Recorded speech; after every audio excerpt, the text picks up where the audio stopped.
लीला देवी के परिवार में दो बेटे सुरेश और नरेश दोनों शादीशुदा थे। सुरेश की शादी को कुछ साल बीत चुके थे, जबकि नरेश की शादी को अभी 8 महीने ही हुए थे। घर के सारे काम बड़ी बहू मीना ही संभालती थी, क्योंकि छोटी बहू सीमा नौकरी करती थी। माँ जी, ये देखिए, मैं आपके लिए सुंदर बनारसी साड़ी लाई हूँ। ये तो बहुत सुंदर साड़ी है बहू, पर कीमती होगी। माँ जी, आपसे ज्यादा कीमती नहीं है। वैसे आज मुझे सैलरी मिली थी तो सोचा आपके लिए कुछ खरीद लूं, इसलिए मैं ये साड़ी ले आई। माँ जी, आपने नींबू पानी बनवाया था। अरे अरे, ध्यान से, अभी रख दे।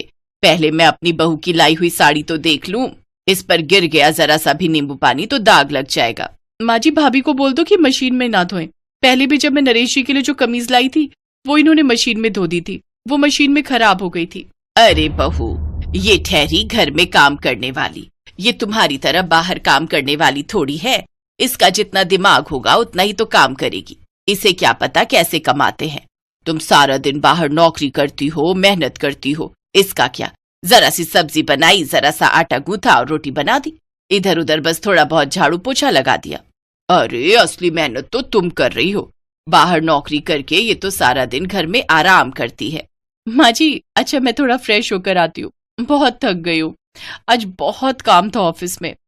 हाँ हाँ बहू, थकना तो है ही। एक काम करना, रात को हल्दी डालकर दूध पी लेना, सारी थकान दूर हो जाएगी। मैं अपने हाथों से तुम्हारे लिए हल्दी वाला दूध बना दूंगी। तभी मीना का देवर भी आ जाता है। भाभी, आपने आज फिर आलू की सब्जी दे दी। पता है, मेरे साथ के सारे दोस्त यही कहते हैं कि तू रोजाना आलू ही क्यों लेकर आता है। भाभी, आपसे कोई और सब्जी नहीं बनाई जाती क्या? आपने बिल्कुल सही कहा, मेरे साथ भी ऐसा ही होता है। मेरी फ्रेंड्स इतनी अच्छी अच्छी सब्जियां लेकर आती है टिफिन में, कभी मलाई कोफ्ता, कभी सोयाबीन चाप, कभी शाही पनीर और ना जाने क्या क्या बढ़िया मसालेदार सब्जियां। अरे ये बस निपटाने वाले काम करती है, कोई काम ढंग से थोड़ी करती है ये। कान खोलकर सुन लो मीना बहू, थोड़ा अपने आप को बदल लो, वही ठीक रहेगा। उस समय मीना कुछ नहीं बोली। लीला अपनी दोनों बहुओं के बीच अक्सर ही ऐसा भेदभाव करती थी। अब तो मीना का मन दुखने लगा। एक दिन मीना किताब में एक कहानी पढ़ रही थी। कहानी पढ़ने के बाद उसके चेहरे पर थोड़ी स्माइल आई और वो खुद से बोली, बहुत हुआ, अब मुझे भी ऐसा ही कुछ करना होगा जैसा इस कहानी में हुआ है। जहां मीना रोजाना सुबह उठकर सबका टिफिन तैयार करती थी, अपने हस्बैंड का, अपने देवर का, अपनी देवरानी का और उसके बाद अपनी सास का नाश्ता, फिर बच्चों का टिफिन पैक करके उन्हें स्कूल बस तक छोड़कर आती थी। आज उसी मीना में कुछ बदलाव था। अरे, आज रसोई का दरवाजा नहीं खुला। मीना भाभी तो सुबह सुबह उठकर रसोई में खाना बनाने लगती है। क्या हुआ सीमा बहू? माँ जी, आज रसोई में मीना भाभी दिखाई नहीं दे रही, कहीं सो तो नहीं रही है? माँ, मीना की तबीयत ठीक नहीं है। बोल रही है पूरे शरीर में दर्द है और बुखार भी लग रहा है। देखता हूँ दिन में डॉक्टर के पास लेकर जाऊंगा। 11 बजे आएगा डॉक्टर। ओह, पर मुझे तो आज बहुत जल्दी ऑफिस जाना था। उस दिन रसोई में कुछ भी नहीं बना। मीना के बच्चों की छुट्टी थी, इसलिए सुरेश बाजार से ही नाश्ता ले आया, पर सीमा और नरेश बिना खाना लिए ऑफिस गए। लीला ने भी बाजार का थोड़ा बहुत खाकर अपने आप से ही चाय बनाकर पी ली। पर लीला देवी को घर में काम वाली रखना पसंद नहीं था, इसलिए सारे घर का काम लीला देवी को अकेले ही करना पड़ा। शाम तक लीला देवी की कमर में दर्द हो गया, जिसकी वजह से लीला देवी बहुत परेशान हो रही थी। अरे मोरी मैया, मेरी कमर गई। आह, सीमा, बहुत अच्छा हुआ तुम आ गई। रात की रोटी तो तुम ही बना लो। मेरी तो कमर में बहुत दर्द है, हिला भी नहीं जा रहा। पर माँ जी, मेरे में तो बिल्कुल हिम्मत नहीं है रसोई में काम करने की। एक काम करती हूँ, मैं बाजार से खाना ऑर्डर कर देती हूँ। सीमा, आज सुबह भी बाजार का नाश्ता खाया था। दोपहर को भी बच्चों को मैंने ब्रेड, मक्खन और जैम लगा कर दे दिया। रात को रोटी घर पर ही बना लो, बाजार का खाना कोई भी नहीं खा पाएगा। और माँ की तबीयत भी ठीक नहीं रहती। और एक काम और कर दो, मीना की तबीयत खराब है, डॉक्टर ने उसे हल्का खाना बोला है। मीना के लिए खिचड़ी बना देना। मैं अकेली थोड़ी इतना करूंगी माँ जी, आपको थोड़ा हिलना पड़ेगा। मैं अकेले इतना काम नहीं कर सकती, आप जानते हो मैं ऑफिस का भी काम करती हूँ। हाँ हाँ, मैं कोशिश करती हूँ, रुको आ रही हूँ। इधर दोनों सास बहू रसोई में काम कर रही थी, उधर मीना बीमार होने का नाटक करके आराम से बिस्तर पर लेटी हुई थी। मीना, अब कैसी तबीयत लग रही है?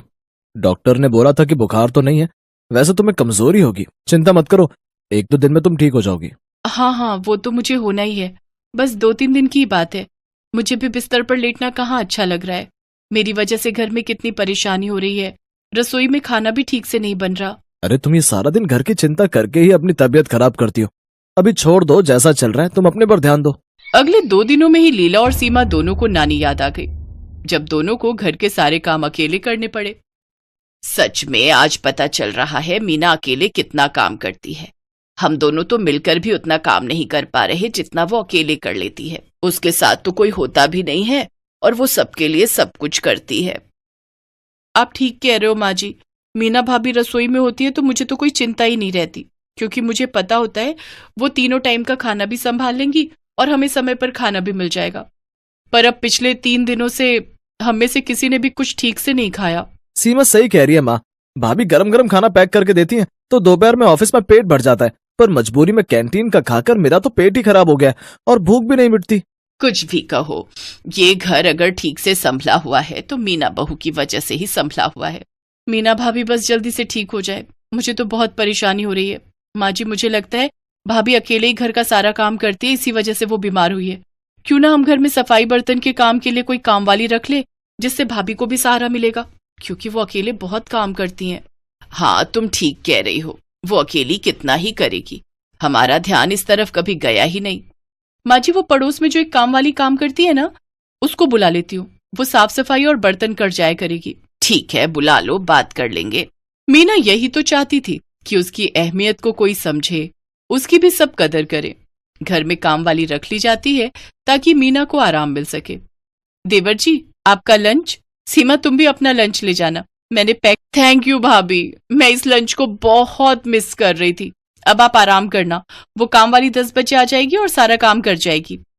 माँ जी आपकी कमर में दर्द था ना, लाओ मैं थोड़ी मालिश कर देती हूँ। जीती रहो बहू, हमेशा खुश रहो, मेरी अच्छी बहू। सबने मीना की अहमियत को समझा और उस दिन के बाद घर में सब कुछ ठीक हो गया। तुम्हें कितनी बार कहा है मेरी चीजों को हाथ मत लगाया करो। अब मेरे नए वाले जूते कहाँ रख दिए, मुझे लेट हो रहा है। रुक रुक, मैं निशा से पूछती हूँ। निशा तूने सफाई करते हुए हरीश के जूते तो कहीं नहीं रख दिए? माँ जी जूते वही जूतों की अलमारी में ही रखे हैं, ये रहे, पर इनके ऊपर चप्पल रखी हुई थी। हाँ हाँ ठीक है, लाओ इधर दो। माँ मैं काम से जा रहा हूँ, रात तक लौटूंगा। अरे नाश्ता करता तो जाता, ये लड़का भी ना जब देखो जल्दी में रहता है। माँ जी ये आपके लिए दलिया बना दिया था, आप खा लो, फिर आपको बीपी की दवाई भी खानी है। निशा तेरे आने से सचमुच मुझे बड़ा आराम मिल गया। तूने काम पर लगते ही पूरा घर संभाल लिया, नहीं तो जब से शुगर और थायराइड की बीमारी ने घेरा है मेरा शरीर कमजोर हो गया है। वैसे तू गांव में किसके साथ रहती थी? बिमला और तेरे बाबा तो काफी समय से झांसी में रह रहे हैं।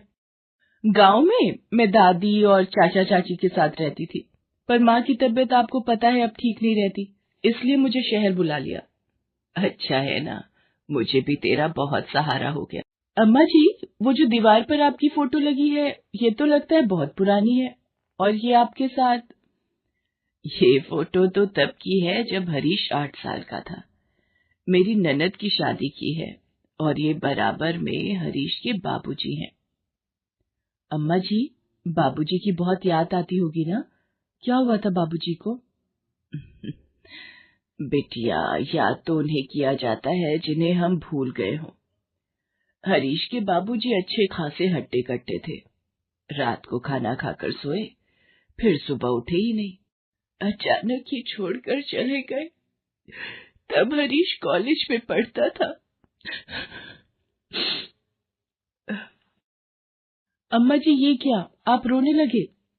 लगता है मैंने आपको रुला दिया। अरे नहीं बिटिया, तेरे से बात करके तो मेरी पुरानी यादें ताजा हो गई। अम्मा जी अब तो दलिया खाए बहुत देर हो गई है, आप दवाई ले लो, तब तक मैं खाने की तैयारी करती हूँ। निशा विद्या देवी के घर काम करने वाली विमला की बेटी थी। कुछ समय से विमला बीमार थी, इसलिए उसने निशा को ही विद्या देवी के घर काम पर रखवा दिया था। निशा स्वभाव की बहुत अच्छी लड़की थी, इसलिए विद्या देवी उसे बहुत पसंद करती थी। विद्या देवी का बेटा हरीश एक कंपनी में नौकरी करता था। हरीश की गर्लफ्रेंड कंचन भी उसी के साथ ऑफिस में काम करती थी। एक दिन ऑफिस से आते हुए हरीश कंचन को अपने साथ घर ले आता है। माँ ये कंचन है, अब मेरे साथ ऑफिस में काम करती है, इसका बहुत मन था आपसे मिले, इसलिए आज इसे अपने साथ घर ले आया। नमस्ते आंटी जी।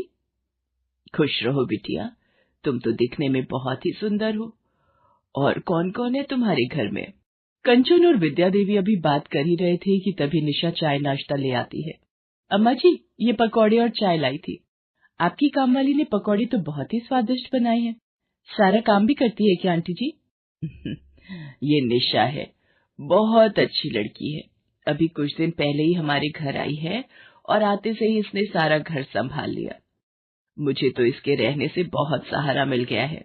माँ, तुम तो हर किसी को एकदम से अपना मानने लगती हो। अभी कुछ दिन उसे आए हुए नहीं हुए और तुम उसके गुण गाते नहीं थक रही हो। हाँ आंटी जी, हरीश सही कह रहा है। इन काम वालियों को इतना सिर पर नहीं चढ़ाकर रखना चाहिए। अच्छा, अब मैं चलती हूँ। Okay, Harish bye. हरीश और कंचन की बातें रसोई में खड़ी निशा सुन रही थी। उसकी आंखों में आंसू आ जाते हैं। तभी विद्या देवी उसे आवाज लगा देती हैं। मुझे पता है निशा बेटी, तुझे हरीश और कंचन दोनों कुछ ज्यादा ही बोल गए, पर तू उनकी बातों का बुरा मत मानना। कोई कुछ भी कहे, पर व्यक्ति का स्वभाव ही उसका चरित्र निर्धारित करता है, और मैं जानती हूँ कि तू मेरी दिल से सेवा करती है। निशा विद्या देवी की हर छोटी से छोटी चीज का ध्यान रखती थी। उसने तो मानो पूरा घर संभाल लिया था। निशा के आ जाने से विद्या देवी की सारी परेशानियां दूर हो गई थी। पर एक शाम विद्या देवी बहुत चिंता में थी और बार बार दरवाजे की ओर देख रही थी। क्या हुआ अम्मा जी, इतनी परेशान क्यों हो और बार बार आप दरवाजे की ओर क्यों देख रही हो? हरीश पता नहीं कहाँ रह गया, रोजाना तो ऑफिस से जल्दी आ जाता है। अम्मा जी, आपका फोन बज रहा है, मैं लेकर आती हूँ। हेलो, कौन बोल रहा है? क्या? ये नहीं हो सकता। हरीश मेरा बच्चा। क्या हुआ अम्मा जी, आप इतना घबरा क्यों रही हो? निशा बेटी, हरीश का एक्सीडेंट हो गया है। पता नहीं मेरा बच्चा किस हाल में होगा। मुझे जल्दी से अस्पताल जाना है। रुकिए अम्मा जी, मैं ऑटो बुला कर लाती हूँ। विद्या देवी निशा के साथ हॉस्पिटल पहुंचती है। हरीश की गाड़ी का एक्सीडेंट हो गया था, जिसके कारण उसके बहुत चोटें आती हैं। देखिए माताजी, मैं आपको झूठी तसल्ली नहीं दे सकता। पेशेंट के पैर पूरी तरह से डैमेज हो चुके हैं। अब शायद हरीश उम्र भर ना चल पाए। ये सब क्या हो गया मेरे बच्चे के साथ? अम्मा जी, अपने आप को संभालो। कुछ दिनों बाद हरीश को छुट्टी मिल जाती है। वो घर आ जाता है। हरीश की नौकरी भी छूट गई थी, इस वजह से वो और दुखी हो जाता है। हेलो कंचन, क्या बात है? मैं तुम्हें पिछले 1 हफ्ते से फोन मिला रहा हूं, तुम मेरा फोन क्यों नहीं उठा रही हो? और तुम एक बार भी मुझे हॉस्पिटल में देखने के लिए नहीं आई। तुम्हें पता है ना मेरा कितना बड़ा एक्सीडेंट हुआ था। देखो हरीश, मुझे सब पता चल गया है। अब तुम पूरी तरह से अपाहिज हो चुके हो। तुम्हारे दोनों पैर खराब हो चुके हैं और एक अपाहिज के साथ मैं अपनी पूरी जिंदगी खराब नहीं कर सकती। वैसे भी मेरी शादी होने वाली है, इसलिए मुझे आज के बाद कॉल करने की कोशिश भी मत करना। कंचन, मैंने तुमसे सच्चा प्यार किया और इस हालत में तुम मुझे यूं छोड़कर चली गई। ये आपके लिए सब्जियों का सूप बनाया था। मुझे भूख नहीं है, ले जाओ ये सूप। आपको पानी पीना था तो मुझे बोल देते, अभी बेड से गिर जाते। मुझे किसी की हेल्प नहीं चाहिए, मैं किसी की सहानुभूति नहीं मांग रहा। हरीश बेटा, तू कंचन का गुस्सा इस बेचारी पर क्यों निकाल रहा है? निशा दे इसे सूप, मैं भी देखती हूँ ये कैसे नहीं पीता। इसी तरह निशा हरीश की देखभाल में लगी रहती। धीरे धीरे हरीश को निशा का व्यवहार अच्छा लगने लगा। अब तो वो निशा के साथ खूब बातें करता और हंसता। हरीश की तबीयत में भी सुधार होने लगा था। हरीश जी, ये तो किसी चमत्कार से कम नहीं है। आपके पैरों में अब काफी हरकत होने लगी है। बस कोशिश करते रहिए, समय पर फिजियोथेरेपी के लिए आते रहिएगा। और फिर हरीश बिल्कुल ठीक हो जाता है। एक दिन कंचन उससे मिलने आती है। तुम यहाँ क्या कर रही हो? मुझे तुम्हारी काम वाली निशा बाजार में मिली थी, इसी से पता चला कि तुम बिल्कुल ठीक हो गए हो। तो मुझे लगा कि जब तुम मुझे इतना प्यार करते ही हो तो मैं हम दोनों के रिश्ते को एक मौका और दे देती हूँ। पर तुम्हारी तो शादी हो गई थी ना? नहीं, वो लड़का मुझे पसंद नहीं था, इसलिए मैंने उस रिश्ते के लिए मना कर दिया। वैसे भी अब तुम ठीक हो गए हो तो हम दोनों को बहुत जल्द शादी कर लेनी चाहिए। एक काम करते, हम अगले हफ्ते ही शादी कर लेते हैं। कंचन, जरा खड़ी हो ना। ओह, गले लगकर इस खुशी को मनाना चाहते हो? निशा, कंचन मैडम को जरा बाहर तक छोड़कर आना और ऐसे ही इन्हें बाहर करो। दरवाजा अंदर से ठीक से बंद कर लेना। मैं अपने घर में फालतू की चीजें पसंद नहीं करता। तुम्हें तो मैं देख लूंगी हरीश, तुम मेरा अपमान कर रहे हो। अरे तुम्हें मेरी जैसी लड़की मिलेगी नहीं, याद रखना। कंचन अपना सा मुंह लेकर वहां से चली जाती है। माँ, मैंने ठीक किया ना? तुमने जो किया बिल्कुल सही किया।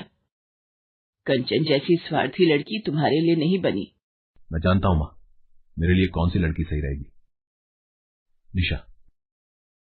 हाँ मां, मैं निशा को अपनी पत्नी बनाना चाहता हूं, और मैं जानता हूं इसके लिए तुम्हें भी कोई ऐतराज नहीं होगा। हरीश जी, ये क्या कह रहे हैं आप? माँ जी, आप इन्हें समझाइए। मैं एक काम वाली गरीब मजबूर लड़की हूँ, मैं आप लोगों के साथ भला। निशा बिटिया, तुम भी तो एक समझदार, सुंदर और होनहार लड़की हो। जिस तरह से तुमने इस घर में और हमारे दिलों में अपनी जगह बना ली है, शायद कोई और इतना प्यार हमें नहीं दे पाएगा। मैं तुम्हारे माँ बाबा से बात करूंगी और कुछ दिनों में तुम्हारी और हरीश की धूमधाम से शादी करेंगे। निशा विद्या देवी के गले लग जाती है।